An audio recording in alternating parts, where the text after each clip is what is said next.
Mereka mendirikan berbagai organisasi seperti Segar Rukun, Trikoro Darmo, Jong Sumatera Bon, Jong Batak Bon, Jong Minahasa, dan Kaum Betawi. Organisasi tersebut bersifat etnik dan kedaerahan. Selain itu, berdiri pula organisasi pemuda yang bersifat keagamaan, antara lain Jong Islamet Bon, Perkumpulan Pemuda Katolik, Muhammadiyah, Nahdlatul Ulama, dan lain sebagainya. Berbagai organisasi itu kemudian berusaha bergabung menjadi satu organisasi. Berdirinya organisasi-organisasi pemuda yang bersifat etnik dan kedaerahan ini memperlihatkan adanya kesadaran untuk bersatu walaupun terbatas pada daerah masing-masing. Lama-kelamaan rasa kedaerahan mulai memudar dan digantikan oleh keinginan untuk membentuk persatuan yang bersifat nasional. Hal itu terjadi berkat adanya kontak-kontak pribadi antara pemuda yang berasal dari daerah yang berlainan tetapi belajar di lembaga pendidikan yang sama atau tingkat di kemondokan yang sama. Dari kontak-kontak pribadi itu timbullah saling pengertian. Pemuda dari daerah yang satu mulai memahami aspirasi pemuda dari daerah yang lain. Pada tanggal 25 November tahun 1925, wakil-wakil dari Jong Java, Jong Sumatera Bon, Jong Minahasa, Jong Ambon, dan Segar Rukun mengadakan rapat di Jakarta. Mereka membentuk sebuah panitia yang bertugas menyiapkan kerapatan besar pemuda. Panitia ini diketahui oleh Muhammad Tabrani dan Jong Java. Anggota panitia adalah wakil-wakil dari berbagai organisasi. Kerapatan besar pemuda yang kemudian dikenal sebagai Kongres Pemuda 1 dilaksanakan pada tanggal 30 April sampai dengan 2 Mei tahun 1926 di Jakarta dan dihadiri oleh wakil-wakil berbagai organisasi pemuda. Kongres tersebut bertujuan untuk membentuk sebuah badan sentral dalam rangka mewujudkan paham persatuan dan kebangsaan serta mengutamakan hubungan di antara organisasi pemuda kebangsaan. Di tempat Kongres Pemuda pertama. Assalamualaikum warahmatullahi wabarakatuh. Wassalamualaikum warahmatullahi wabarakatuh. Putra-putri Indonesia dan semua yang hadir di sini, atas nama panitia Kongres pertama, saya ucapkan selamat datang kepada Anda semua. Sebagai pejuang-pejuang kemerdekaan tanah air bangsa kita dan sebagai pribadi yang memperlihatkan perhatiannya terhadap kemerdekaan tanah air Indonesia. Di Kongres ini adalah sebagai tonggak sebagai sejarah bagi para pemuda yang harus bersatu padu jika kita ingin mencapai tujuan milik kita bersama, yaitu sebuah kemerdekaan bagi bangsa Indonesia. Dengan ini saya akhiri pidato saya. Muhammad Tabrani dari Jong Java. Berterima kasih kepada hadirin anggota Kongres yang telah hadir. Semoga Kongres ini dapat memperjuangkan kemerdekaan bangsa Indonesia yang telah lama dijajah oleh Belanda sehingga bangsa Indonesia dapat merdeka. Merdeka! Merdeka! Merdeka! Merdeka! Apa yang dikatakan oleh Bapak Muhammad Tabrani sangatlah luar biasa. Kita bangsa Indonesia harus merdeka dari penjajahan ini. Saya sangat setuju apa yang dikatakan oleh Bapak Muhammad Tabrani. Kita harus memperjuangkan kemerdekaan Indonesia. Terima kasih saudara-saudara semua.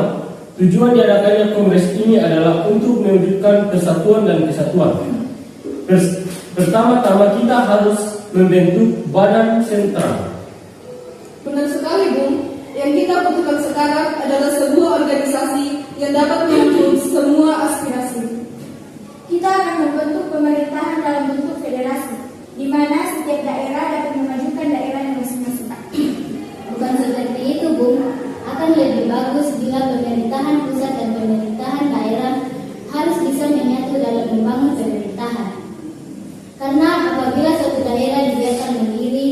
tidak bisa berkembang salah. Saat kongres telah berakhir, sasaran utama kongres belum tercapai, yakni membentuk Badan Sentral Organisasi Pemuda. Badan Sentral tidak terbentuk karena terjadi perbedaan pendapat mengenai bentuk Badan Sentral tersebut. Sebagian besar peserta kongres menghendaki bentuk fusi, sebagian lagi menghendaki bentuk federasi. Walaupun demikian, usaha untuk membentuk wadah persatuan tetap dilanjutkan setelah kongres berakhir. Kongres Pemuda pertama menghasilkan keputusan-keputusan sebagai berikut, yakni menyiapkan Kongres Pemuda Indonesia II dan menyerukan persatuan berbagai organisasi pemuda dalam satu organisasi pemuda Indonesia. Seusai kongres pertama, kongres para pemuda ini sedikit kecewa karena kongres pertama tidak menghasilkan kata sepakat untuk menggabungkan pemuda di seluruh tanah air. Hal ini dikarenakan setiap golongan masih mementingkan daerahnya sendiri, sehingga sangat sulit untuk mempersatukan mereka, khususnya dalam bahasa persatuan. Saudara-saudara, pada kesempatan kali ini, tampaknya kita belum menghasilkan suatu kesepakatan dalam kongres kali ini. Kita sudah menghasilkan sebuah keputusan, hanya saja belum diterima oleh anggota perkumpulan daerah lainnya. Benar, yang kita butuhkan sekarang ini adalah anggota dari BPPI. Kalau begitu kita harus menunggu berapa lama sampai kita pulang. Waktu bukan halangan buat kita. Yang penting adalah tujuan untuk masa depan kemerdekaan bangsa Indonesia. Saya yakin semuanya bisa terlaksana. Tapi tentunya aspek bahasa itu sangat penting. Sangat tidak mungkin kita meninggalkan aspek bahasa pada saat ini.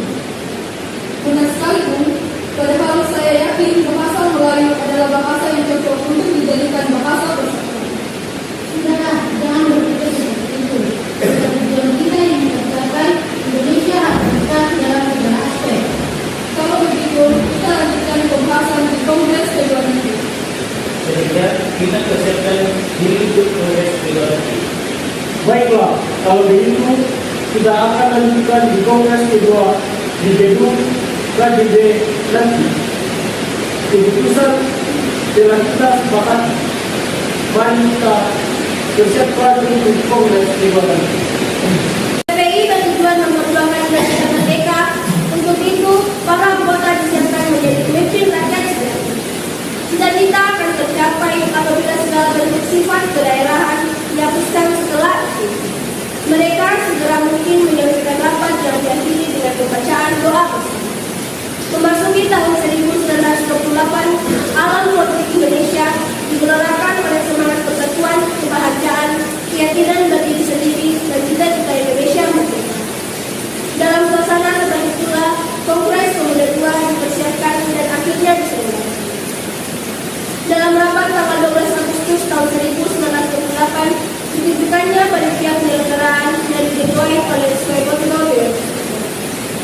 Pada tanggal 27 Oktober tahun 1928, terlaksanalah Kongres Pemuda kedua dan dilaksanakan di gedung KDB. Pada waktu itu, suasana sangat kondusif, dihadiri peserta yang sangat antusias dengan acara itu. Soegondo Dewi selaku perwakilan dari PPPI sekaligus Ketua Kongres Pemuda kali ini membuka acara disambut dengan musik.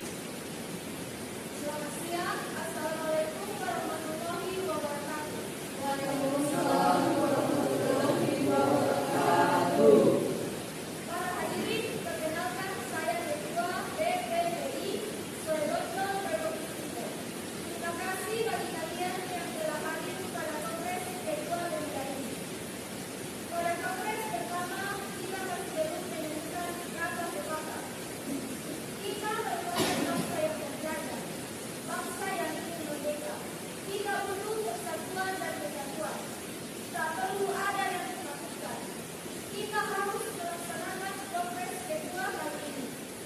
Para hadirin dari perwakilan berbagai daerah, Jong Jawa, Jong Sumatera, Serta Bungkul, Jong Ambon, Jong Minahasa, Batak, Sulawesi, dan Bintang.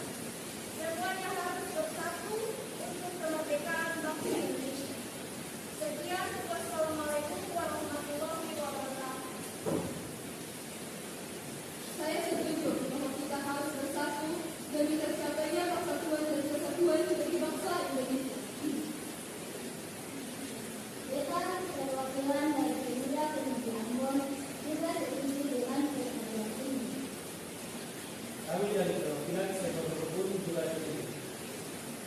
Ya, perwakilan dari Jombatan juga setuju dengan memperlihatkan kesamaan dalam untuk masukan bangsa Indonesia seperti kesamaan dalam sejarah, budaya, nasib, dan kemauan hidup lepas dari penjajahan. Maka diputuskanlah. Baiklah, telah kita sepakati bahwa perwakilan dari setiap daerah telah menyepakati adanya persatuan dan kesatuan. Karena itu, harus bersatu untuk melawan penjajah. Semuanya telah dijaga. Jati diri kita telah dicuri oleh bangsa lain. Kita sebagai pemuda-pemudi negeri ini, semuanya harus bersatu untuk berjuang memerdekakan negeri ini. Saya akhiri rapat ini. Selamat